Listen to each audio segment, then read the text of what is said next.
उनकी समझ पर भी थोड़ा-सा शक पैदा होता है। क्योंकि कहीं न कहीं ये जो दुबई जा कर अपनी पार्टी के लिए पैसा माँगते रहे, जो फोर्ड फाउंडेशन के खर्चे पर जाते रहे, वो लोग जब स्वाभिमान और इस तरीके की बातें करते हैं या तमाम चीज़ों पर छीटाकशी करते हैं, तो थोड़ा-सा प्रश्न चिन्ह उनके ऊपर लगता है। और ऐसे ही जब भारत के स्थायित्व की बात है, तो ये बिल्कुल ये पूरी तरीके से साबित हो चुका है कि भारत को लेकर यूनाइटेड नेशन सिक्योरिटी काउंसिल के अंदर जो है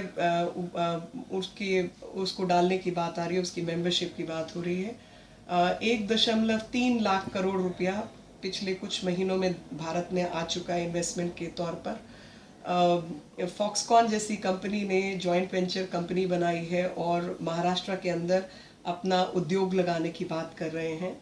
और उसी प्रकार से अभी कोई 500 रेलवे स्टेशन 400 रेलवे स्टेशंस जिनको वाईफाई करने की बात गूगल कर रहा है, और उतने ही कोई 1000 गांव जिनको ब्रॉडबैंड कनेक्टिविटी से जोड़ने की बात हो रही है।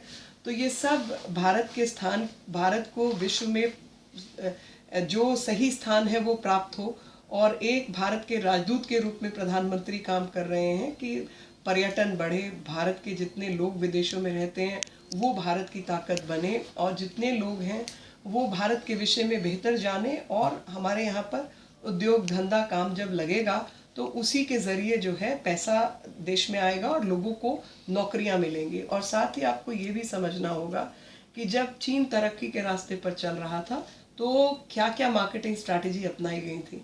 तो प्रधानमंत्री जी भारत के लिए काम कर रहे हैं, ना कि किसी के आगे।